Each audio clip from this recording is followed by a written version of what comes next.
Welcome to the Let's Get Vulnerable podcast. I have a very special guest with me today. I have one of our amazing clients who graduated from the Empowered.Secure.Loved.Program, Stacey Whitney. Welcome to the show. Hi, Dr. Morgan. Good to see you. Oh, I'm so excited to have this conversation with you. I think getting to talk to our clients is just one of my most favorite things that I do is hearing your stories and diving in. So thank you for joining me. You're welcome. Thank you. I want to tell the audience just a little bit about you. Stacey is a proud mom of two wonderful human kids and two spoiled fur kids. She's a maker and spends her days crafting commission plush pet replicas, collectible sculptures, pet themed artwork, and various pet related merch. She's been a small business owner since 2006 and loves every minute of it. Her mission has always been to create more awareness around shelter pets and rescue. She's donated a percentage of her profits to rescue for the past 18 years and designed a best-selling t-shirt featuring a portrait of her sweet rescue pit bull, Cora, that alone raised over $20,000 for Bully Breed Rescue. She hopes to expand her business, recently rebranded as Fur Kid Studio, and help even more animals in the years to come. So Stacey is obviously an animal lover, just like myself. And I also call my dogs my fur babies. So I love this. I love that you have such a heart for animals. Thank you. Yeah, it's a great thing to have a heart for. They're so loving, and how Yes, can you and help it? rescue especially. Oh, Yep. thank you for all the work that you do in that area. It's so important. And we're going to talk today about your own personal journey of doing the work inside of the Empowered Secure Love program. I would love to start out with kind of what was it that brought you to us, and when did you realize, okay, something has to change for me? Yeah. Yeah.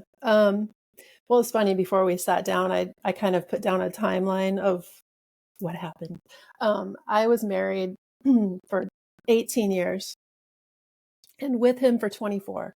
And when the pandemic hit, we were all home all the time. And at first I thought, this is great, played board games. It was wonderful. And then slowly, but not too slowly, all of the problems that we hadn't dealt with started coming to the surface. And I realized how unhappy I really was. I'd kind of been on autopilot and focused on the kids. And I mean, I think we both could have done more to make our relationship better, but it just became obvious we were really different people. And the things that I wanted in life, he not only didn't want, but he pushed back against me pursuing just different interests and things. So in December of 2022, I just wrote this down, 2022, I asked for a divorce, and we were divorced in February. He didn't even want to do counseling, which was another sign to me that I needed to move on from this, as hard as it was with the kids. Luckily, they were teenagers, so it wasn't real hard on them. And they both kind of saw it coming, which I thought was interesting. We never fought that much or, loudly or anything, but it was just a roommate situation. There just wasn't a lot of fun. There wasn't anything we really liked to do together. My situation after the divorce was I never really dated that much before getting married. I was like a kid in a candy shop. I mean, I was like, let's go. I got on all the apps. I started going out on all these dates, dating, 3 people at a time. I mean, it was not real healthy. So it's going out having like 3 glasses of wine, maybe not making the best decisions. And the best friendship I had at the time was even more over the top than I was with all of this. And so that was reinforcing the behaviors that I was going through. Like I was having a second shot at my 20s, I think, Yeah. And she was right there with me. And so it all felt okay. It all felt good. And like I wasn't, I guess part of it was because I'd always been a little more reserved. I was like questioning that in myself. I wasn't trusting like the voice in the back of my head that was saying, this might not be the best way to go Mm. about dating and being, you know, I didn't feel safe with myself. I was really always in a state of anxiety over the relationships that I was experiencing, over, my kids, over my new living situation. Like everything was just anxiety central for me. And I was just going through these different relationships so rapidly. Everything just felt really quick and control. And I finally ended up in a relationship with a narcissist, which that was the final straw for me. That was the longest relationship I'd had. That was a serious one since my ex. And it did a number on me. It was only 3 months long, but it felt like, because the love bombing, the intensity, I mean, after 2 weeks knowing him, he was like, I'm taking you on a vacation. And we went out west and climbed a mountain and like did all this crazy adventurous stuff that I was like, oh, my marriage was so boring. I finally found somebody who wants to do things. um, Mhm. and it was all in. Like he was saying, I love you after a week.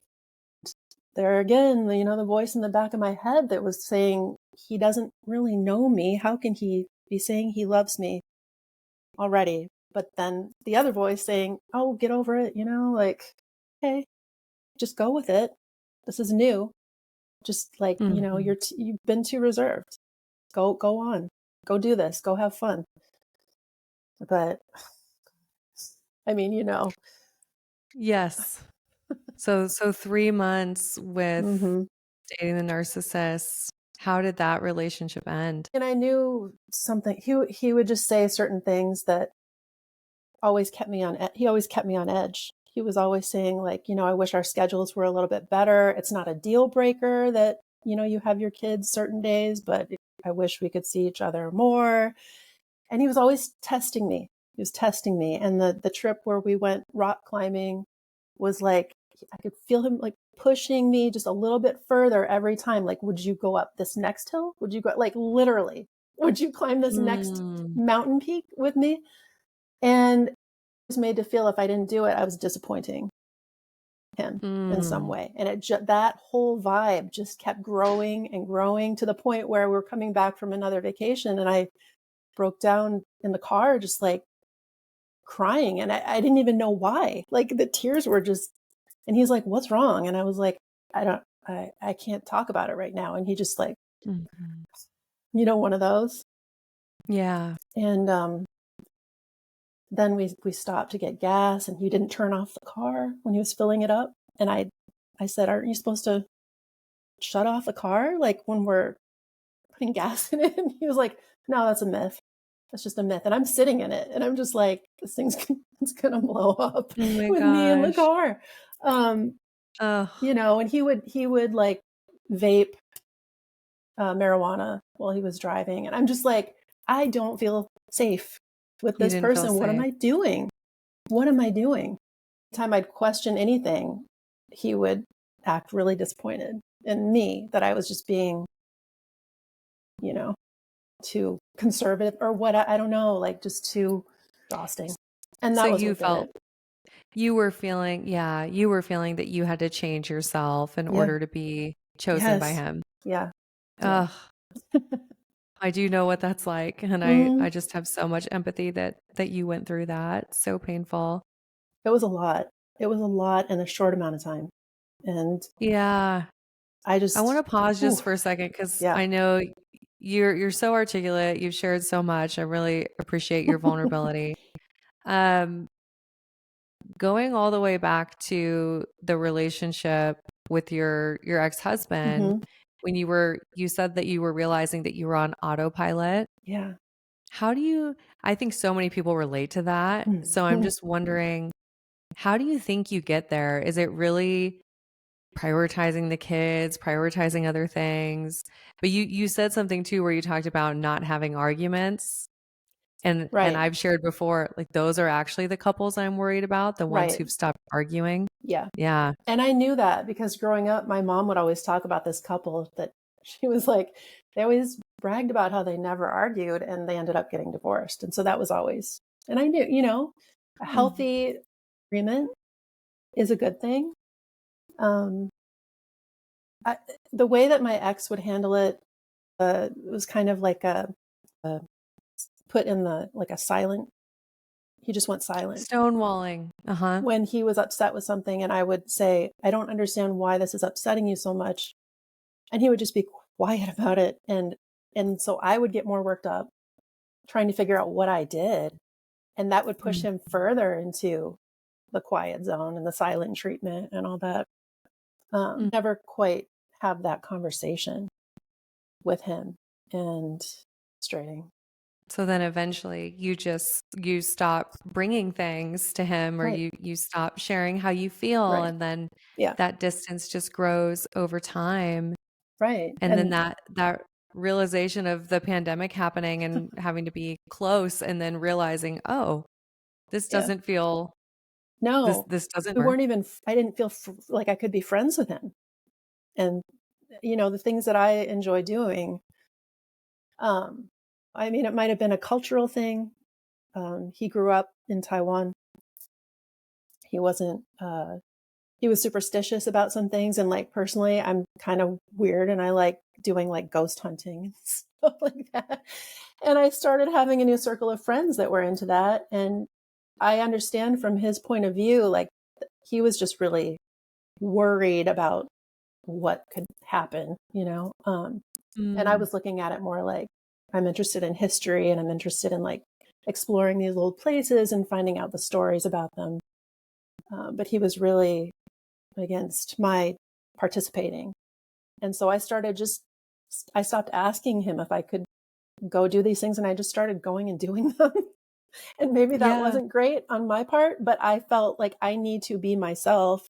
I need to go do some things that I feel passion for and I'm interested in that make my life richer. It's one example of all he didn't like me volunteering at shelters, he Yeah. didn't want to participate in that. We're just different people. He wasn't a bad guy. He's not a bad guy. He's a great dad. Um, he's a great person, but we're just I not. yeah. Yeah. And what I love about your story is realizing, because I think so many people need to hear this, Hmm. that no matter how much time you have spent with someone, even if it's 24 years, Right. that you deserve to be happy. And Yeah. even if you're in a relationship that's not traumatic or it's not abusive in any Hmm. way, but if you're in a relationship where it just doesn't, Right. you've Grown grown. apart. And there also was some emotional abuse. I mean, I feel like the Yeah, silent treatment thing it was happening a lot. right. Um, and when I try to express my feelings and get emotional, he would just get angry. So, not physical violence, but he would just get angry and quiet and sulk for days. And there was a lot of scorekeeping on his part. Okay. I tend to leave like piles of junk mail that I intend to sort through later, but I wouldn't quite get to. And that was a real like that turned into like a real thing with him. And Mm. he's like, "Can you please clean up these piles?" And our relationship was just about clean up these piles, make appointments for the kids. I felt like a secretary. And then anytime it came to any kind of disagreement, he wouldn't discuss it. Just like when I finally said, I think we need to end this relationship. Yeah. We can try couples counseling. And I I found a counselor and she gave us both a worksheet to fill out.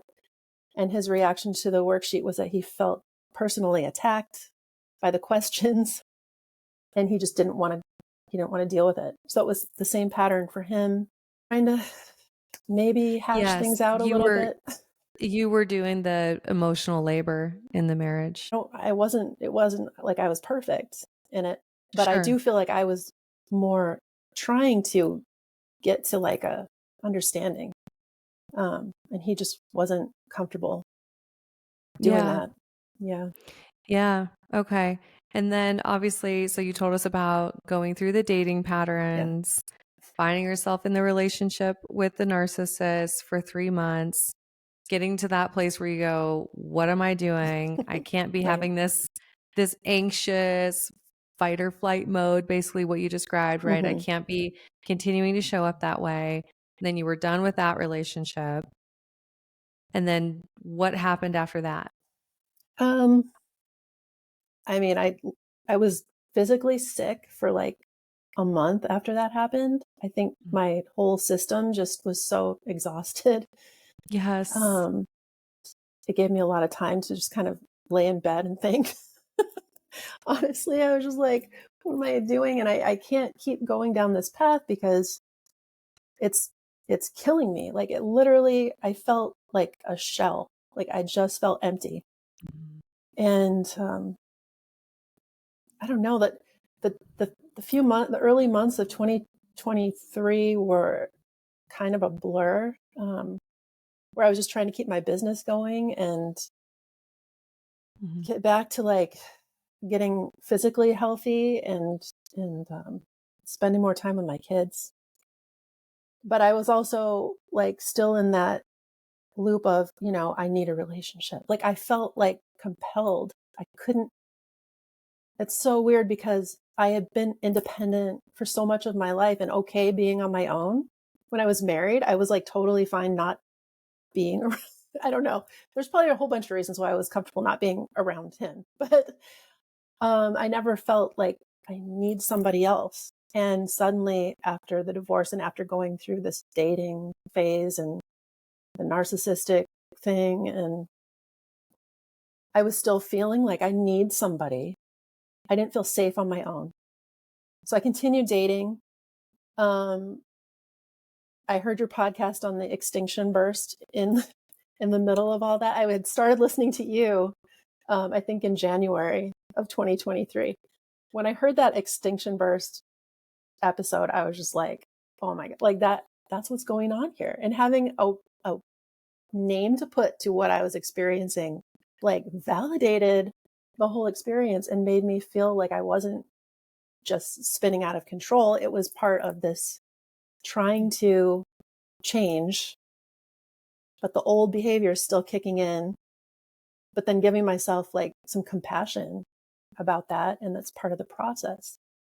So I was learning from you on the podcast. I was binge listening to all of the Let's Get Vulnerables that existed. I was just going back and really got to the point where I was like, like, and I know this sounds like an ad, but seriously, like this podcast is helping me more than any other relationship podcast I'm listening to. And I had been listening to a bunch.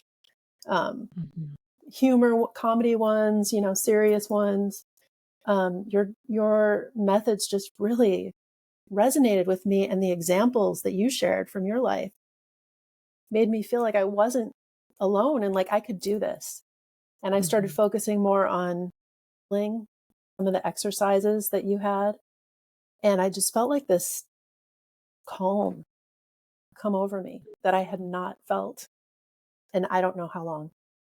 I mean, it was just like I was really feeling safe with myself and my thoughts and just putting them down on paper and rereading it. I mean, I have this is my journal from all those months, and I still use it.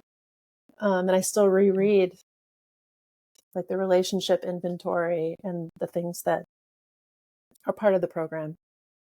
Good. It's amazing. Amazing. So listening to the show, and thank you. That's the biggest compliment anyone can ever give me, that it's helpful and that they feel validated and understood. Obviously, that's why I do this show, because Yeah. I wanted to create what I would have needed as I was Hmm. healing. So thank you for saying that. Thank you. What Yes.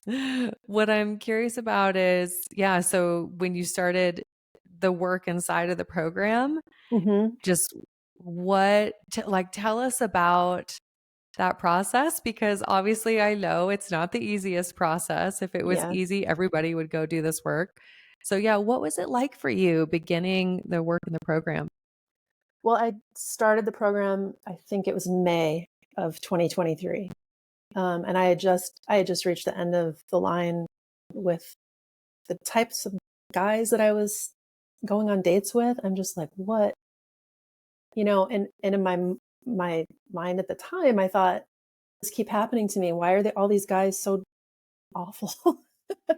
And I didn't really put it together that yet that it was, me, of course, the common denominator, and it was my of environment. I was picking these people. So part of my brain was learning from you in the podcast, and the other part of my brain was still operating on this old system of beliefs. And I just needed to bring the two together and have them talk. So starting the program, immersed myself in it. That became, instead of setting up dates for evenings after work, I set up dates with myself and my journal and your book and the program, and just started doing that work. And it brought me so much more peace than going out with any dude ever could. Like, it was, Yeah. yeah, it was so much Sometimes better. we do need to take a break. I think that's a great example of, okay, when you realize what I'm doing is not Hmm. working, I need to take a break. So you took a break, you're dating yourself, Yeah. you're doing the work. Yeah. I love it. Yep. And reflecting back on, like the relationship inventory, really getting into that and doing it through the program slowly, the steps that the way you had set it up. And I just had like some major realizations about Mm. behaviors and where they came from.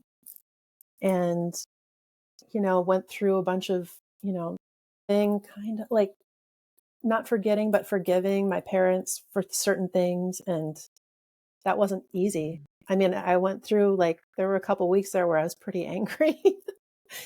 um, but learning to let that go too. Yeah. And I think this is such an important distinction that I try to make clear in the program, which is that we can accept and we can forgive, and that doesn't make something okay, Right. right? It's that balance of, okay, I can forgive you. I'm no longer going to carry this around, Hmm. but it was still a failure. It was still a rupture in the relationship. So just to have both of those things be true at the same time. Right. Yeah. It was Wow. quite a leap forward being able to do that. Yeah. So the Hmm. relationship inventory, I know you do the morning alignment in the beginning. Hmm. What was your take on the morning alignment? I always love asking people about it. um, for me, it was really tough because I know it's supposed to be like almost what I'm reaching for, Hmm. and not necessarily where I'm at right now. And I just found that I needed to rewrite it so many times, and I'm still rewriting it. And I still feel like I haven't quite it down on paper the way that I want it to be. And I think that's because I'm still, even though I've moved beyond the certain behaviors that I was having after the divorce, um, I'm still kind of trying to figure out where I am heading and what does make me Yes. happy. And it's just, the morning alignment, I feel like I'm making friends with it. Like, it's I love a, that you talked about this. yeah, Yeah, it's an identity yeah. experience, right? At the end of the Hmm. day, the morning alignment is about getting crystal clear on the vision for your life and getting clear on your identity. Yeah. And it's something that we continuously update. I just spent last couple weekends ago, I spent a couple hours completely redoing mine. Hmm. So I think it's just this awareness of it's this living, breathing Yeah. document. You never make it. Right. Right? We're Right. always growing because Hmm. we're humans. So Hopefully. I love that you talked about this though, because it is hard in the beginning when you're still holding on to your past and you Yeah. still have these old belief systems. Right. So people in the program are always redoing it because as you're releasing your past, your clarity on who you are and your vision, that's just getting so much clearer. Yeah. So I love Yeah. that you shared that. And then Yeah. Stacey, like what was your, I know you talked a lot about the relationship inventory. That is a favorite Hmm. one for people. Do you have any other parts of the program that you just go, yep, that was transformational for me? I mean, it was a while ago that I did it. I think challenging core beliefs was a big, important step for me. Right, Mhm. actually writing those down, the things that I did believe about myself, and then going back and writing challenging, just literally on paper saying, no, this isn't true because, are you really not this way? This isn't really you. This is just an old full of thoughts. Helped. It was hard to do, but it helped. And I did that a few times too. Like I would redo that over and over. So yeah. Absolutely. Yeah. Oh, that is such powerful work when we look at, okay, what are the beliefs that we're carrying around that Hmm. for so many of us came from relational trauma. Some of us, they're beliefs that came from before we were age 7, right? They're Oh just yeah. these early Yeah. childhood experiences. So for you as your adult Stacey self to be Hmm. able to look at those and say, okay, what's helpful, what's not, what can I let Yeah. go of? Yeah. And absolutely doing it a few times. That's another one that I still do. I Hmm. always tell people new levels, new devils.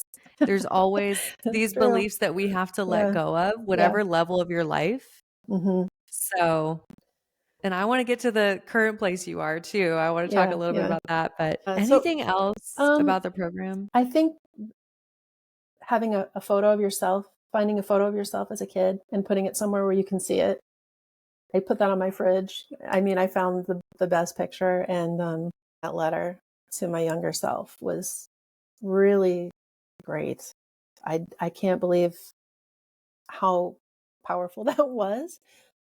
Just being able to go back to that time and where those beliefs were starting to form and the things that were happening with my parents and my household were just so full, so impactful on me, good and bad, and to talk to myself at that age was just, it was great. It was really cool. And I feel like I had learned a lot in that process of just doing that. Amazing. A little bit too. I'm not going to lie. I mean, that was, thinking about that time. That's so powerful. I think a lot of us sometimes we forget that we have that inner child work that we need to do. Yeah. And we can think about, oh, this person, did this to me, or oh, I can focus on the relationship with my parents, but we forget about the relationship that we have with our inner child. Hmm. So I love that you brought that up. It's so important. Just out of curiosity, who was your favorite coach that you worked with? I Everybody. loved everyone that I talked with. Yeah. They were all so Amazing. helpful in their own ways. And I feel like each part of your team brought something different to the table. And Yeah. um, just the combination, I love you that. know? Yeah, Yeah. we're obviously very intentional with who's doing our coaching, and it's everyone who is they're all graduates of the program, so they've all Hmm. been exactly where students have been, and they're all clinically trained, and they're just at a different level. Yeah. So, anyways, Yep. I'd love to hear that. And then basically, you got out of the program, Hmm. and then you started dating. I just want to Yeah. know because I'm always curious about this. Like, what did you notice was different for you as you Yeah. were then approaching your dating life? Well, luckily for me, I journaled about it because it's a good reminder of where I was at, what a different mindset I had after the program. Went on one date, guy, and I just knew immediately he was not the right person. Like I was like, Oh, I'm not going to waste my time. I'm not going to waste his time. And at the time I thought about like, how would I have handled this a few months ago or a year ago? And I think I would have, again, I wouldn't have trusted my own judgment. I would have listened to that voice that said, you're just being too uptight, you know, you need to let your guard down. You need to like get to know somebody and maybe try some of the things they like to do, even if you hate it. Which I'm not saying is a bad thing. Like, it's good to try new things, but I could tell just from this person's demeanor that if I didn't go with what he liked, he was not going to be happy. And it's like, do I want that? Do I want that kind of a Yeah. relationship? Do I want years of just, pretending to be someone else to make somebody else happy? No. Um, Oh my gosh. So yeah. you're describing one of my favorite things that people experience after the program, which is wasting less time on the Yeah. wrong people. So being Right. able to say no to the wrong people more Hmm. quickly. And Hmm. then obviously that high level of self-trust. Yeah. That was so important. I was like, that is what I needed to have all along. That voice in the back of my head that was saying, this isn't right for you. I should have been listening to it because that's Yeah. how I really felt. And those relationships were not right for me. As I questioned it, it led to a lot more time wasted, a lot more pain. I just need to trust myself. And I learned that I could. Amazing. Okay, what happened next? I went on a date later that same day, this guy, and really well. It wasn't like some crazy, like windswept romantic. I mean, we walked around downtown, we got a coffee, we, uh, we actually ended up in a garden shop standing near crystals and plants and all the like tarot cards and stuff, which I'm totally into that stuff. Um, Talking about attachment styles. Like, that was our first date. Love it. Talking about the things that he'd been through, the things that I'd been through, just absolute honesty. Some people might say like too much too soon, but it just felt so comfortable. And like we were just standing there looking at each other like, are you kidding me right now? Like, we were both bringing up, books that we'd read and um, spiritual type books. We were on the same page, 100%. I left that date thinking that was a great date. We'll see where it goes. Hopefully I'll get to hang out with him again. But it wasn't like it had been in the past where I was just jumping all in from the start. Like, this is a relationship. Let's go. Well, seeing other people, like going out on dates. I realized like this guy was probably really right for me.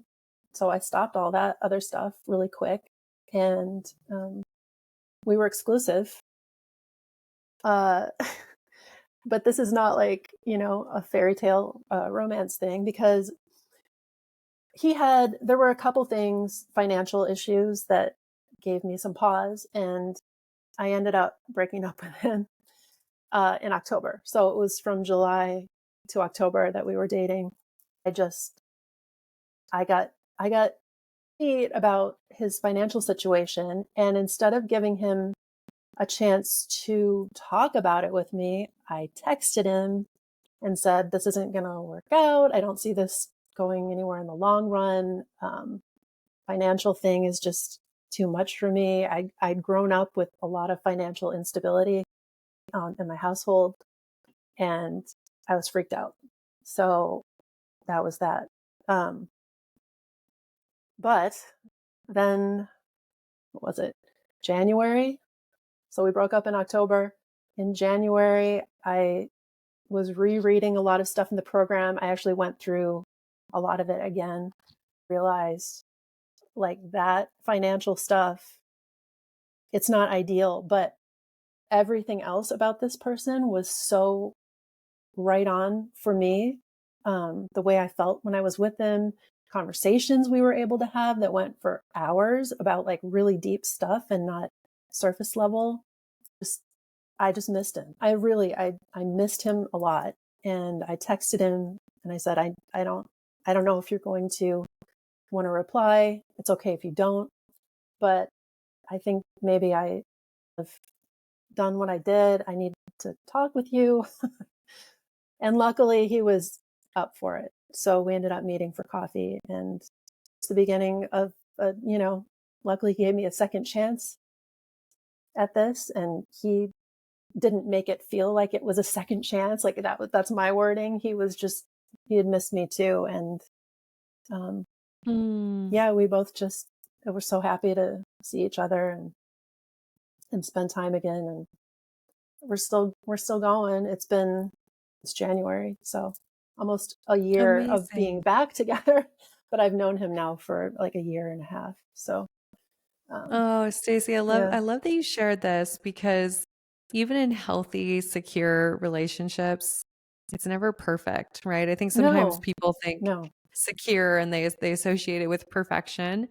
yeah, Perfect doesn't exist. no, And I'm a little woo woo, a little spiritual, and of course I hear your story and I go, well, that's how it was supposed to happen. mm-hmm, You were supposed to have that time apart for you to get really clear on, well, what are my non-negotiables? right, What are the things that I'm really looking for?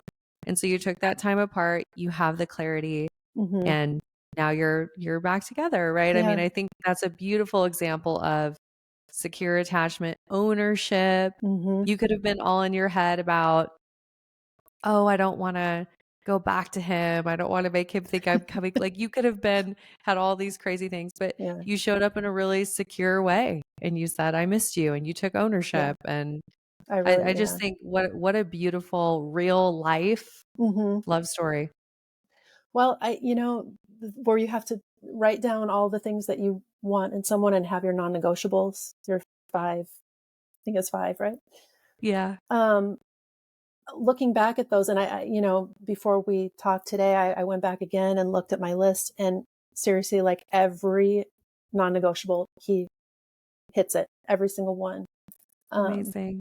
and the other things you can work around. I mean, I'm not expecting perfection, and I know the things that matter to me. And like I told him, I was just like, you are so good for my nervous system. Like that, like, and he's like, that's the best compliment anyone's ever given me.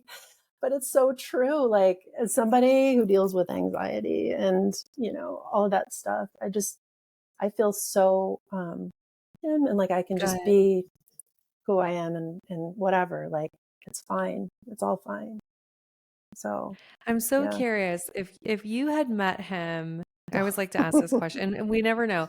If you had met him without doing the work inside the program, do you think you would have been attracted to him? No, physically, yes, Fascinating. probably. I mean, hot, I think. But I think there are other things I would have been like, no, he's not this enough, or he's not that enough, or whatever. Those things don't really matter. Like in the long run, it's the person's soul and their heart, and somebody I can Yeah. look at and feel like this is a good guy. This is a good guy, and he's there for me. And Yeah. before I'd done the work, I would have just been looking at all the wrong things in people, and I was. And I think when your emotional home is some of that unpredictability or even chaos or Mm, emotional unavailability, when that's your emotional home and then you meet someone who's pretty emotionally available and wants yeah. to invest in you, Hmm. your brain finds ways for you not to be Yeah. attracted to them. And just to sabotage it. And that's kind of what I did when I did that. I'd realized that was a pattern for me when something became difficult, or there was something about someone I didn't like. I would just end it. I wouldn't even give them a chance to have Right. a conversation. And so that was a realization for me too. And that was from doing the work in the program, that was a pattern I had. And I was like, I'm not going to do that with this guy. I'm going to go back. I'm going to put my tail between my legs and just be like, I'm really sorry I screwed up. And I think So he'd like to, powerful. yeah, Such a powerful experience because I always talk about obviously there's so much work we do in the program and it's so helpful for rewiring your brain. And then there's all this beautiful learning that you do in relationships and you get to yeah, have these corrective emotional experiences. mm-hmm, So for for sure. you to go through something like this where there's Yeah, something you're concerned about yep, and instead of okay, I'm done, it's over, being able to work through it. That's a right. corrective. That's breaking the pattern, right? It's beautiful. It is. It did break that pattern. And there were a lot of instances in the relationship where because he is secure and he's done the work on his end, I was able to meet him there too. And I Amazing. think that's so important, to find somebody who's self-aware. Um, Yeah. Was it's that one of your yeah. non-negotiables, that they're self-aware? No, it wasn't, but it's nice. It's like a cherry on top, right? I mean, Yeah. I didn't even know to put that on my list when I made Mm, the list. yeah. But he taught me, like, that is something that when I was thinking back about the other relationships I'd had, or not even situationships I'd had, none of those people were self-aware. None of them. Wow. No, they were just operating on their usual, you know, day to day, whatever. It's like they had Mm. a method of operation that they would just go to certain behaviors, and I didn't know what it really was to be self-aware at that point. Stacey, I love this conversation so much because I think we're really evolving. Like Hmm. the modern woman doesn't just want someone that's filling that role Yeah. of the husband or the No. boyfriend. We don't just want that role filled. We really want partnership and Hmm. true intimacy, Hmm. and someone who's going to show up and do the emotional work Right. beside you. Right. Yeah. I mean, we And both want to grow. That's it. yes, beautiful.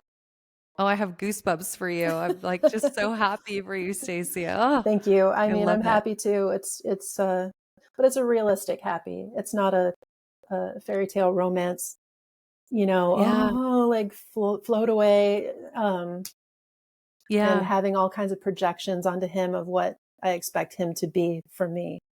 I've since meeting him, what's happened is because my nervous system is more regulated, and that's because of the work I've done too, but also having someone I can talk Yeah. to who doesn't give me anxiety, um, someone who's there for me.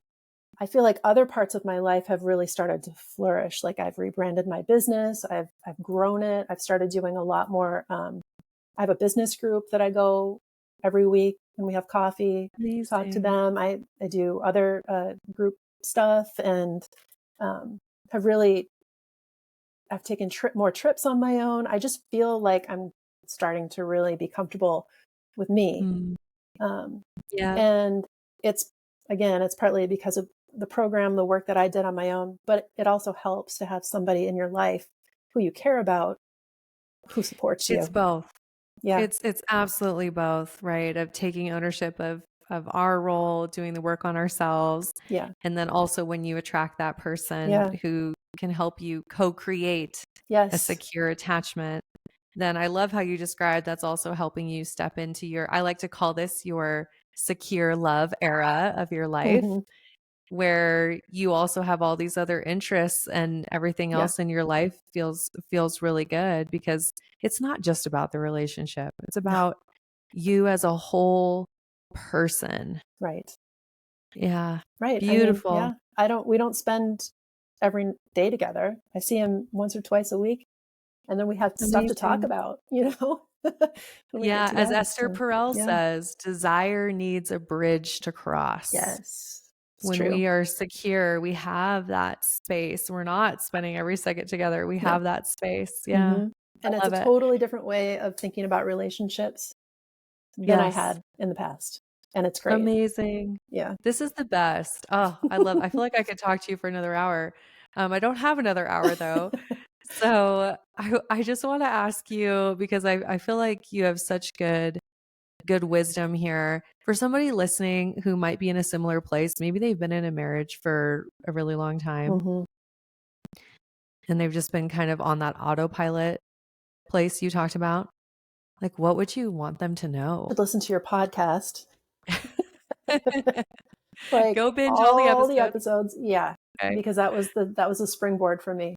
I'm afraid to get help, talk Yeah. to other people, um, surround yourself with people who are in healthy relationships with themselves. Um, Yes. Be aware of your friend group. be Yeah. aware of your friend group, important, and settle.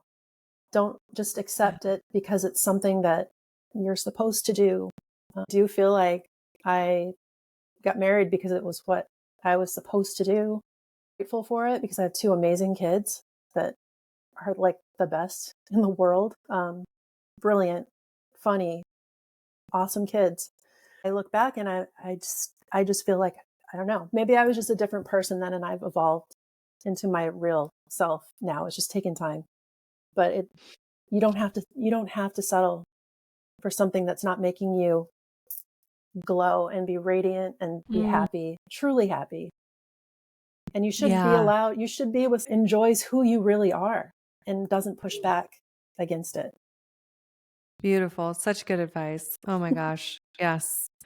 And what about somebody who maybe they've been listening to the show and they're considering joining the ESL program? What would you say to them? Okay. Like when this opportunity came up, I was listening to the podcast, I heard about the program. I probably thought about it for a month. And it was a financial thing for me at the time. I mean, I'm like newly divorced. I work for myself. I don't have like a ton of disposable income, but I had reached a place where I was so sick of the same pattern, which really it wasn't about the other people. It was about me. And I just didn't, it was like when you have a toothache and you finally get to the point where you're like, it hurts so bad. I'm just going to go have it pulled. And I'm not even afraid of having it pulled anymore. Mm-hmm. I was at. And it was worth every cent that I spent on that. Like I would pay triple that amount because it has changed my life. It literally changed my path. And I am terrified to think of where I would be right now if I had not done it, because there wouldn't have been anything to interrupt those behaviors. Listening to the podcast is great. It makes you aware, but actually joining the program and having the coaching and having the one-on-one time with you, with your coaches, having expectations set, there's like due dates for certain things. You have to work through it. I was able to take that and make it like, this is a class I'm taking and I have to do the work now. It's not about like, well, I'll think about that for a little bit and then I'll, get back into my daily life and forget about it. I really, you have to be intentional when you spend that kind of money. And it's really not that much, but when you actually invest in a program like that, you're going to do the work. And it's amazing to me how quickly I had all these realizations and I just felt so much better. Like it really, I can't even put it. Obviously, I'm struggling with words. It was so great. It was really great. And I'm so grateful for it. Well, this is exactly why we do what we do. And thank you so much for sharing that. I just think, just as you said, you can listen to the podcast. And this was something I had done myself of, okay, you have all of this logical awareness. It's kind of an intellectual awareness. But then for it to actually drop down into your body and have this emotional shift and really internalize a different version of you, it really does require you doing the work. So I love that you made that distinction. And obviously anybody listening, if you're inspired by Stacey's story, go apply. We are accepting people this month. So there's some spots. So go use the link in the show notes and apply to the program. Stacey, I feel like you inspired a lot of people today with sharing your story. You guys can do it. Yes, okay. It's possible. It's possible. And it was actually kind of fun too. I have to add I love that. The community's good, right? Yeah. It's like, that you're not alone. Yes. You're not alone. Yeah. Doing the work is tough, some of it, but it's also really fun. And having those realizations about things, it's just a game changer. It's wonderful. And the shifts, they don't have to take a decade in therapy or 5 years of therapy. The shifts can happen more quickly than you even think are possible. Yep. It was so quick. Yeah. It was so quick for me. And I'd done therapy before and it wasn't. So yeah. I love it. Well, Stacey, thank you so much for sharing your story. I loved this conversation. Me too. You listen to the show, so I ask this question of all my guests. Yeah. This is how we're going to wrap up. If you were walking down the street, random person comes up to you, they want your best life advice of the moment, what would you say to them? Listen to that little voice in you and learn to trust it for help. Spend time with yourself. Slow down. Slow down so you can hear that voice. Oh, powerful. Yeah, all about rebuilding that self-trust because there's so much trauma or even all the distraction and ways that we Mhm. can numb in our society, whether it's Netflix or substances, Right. right? There's so many things that take us away from that inner knowing. Yeah. So I love that you said that. Slow down, Slow down. reconnect, learn to trust that inner knowing. Yep. That's it. Beautiful. Well, thank you for being an incredible guest today. Thank you. I appreciate all your help. Oh, it's my pleasure. And of course, everyone, Stacey and I are wishing you high self-worth and great relationships. Until next time.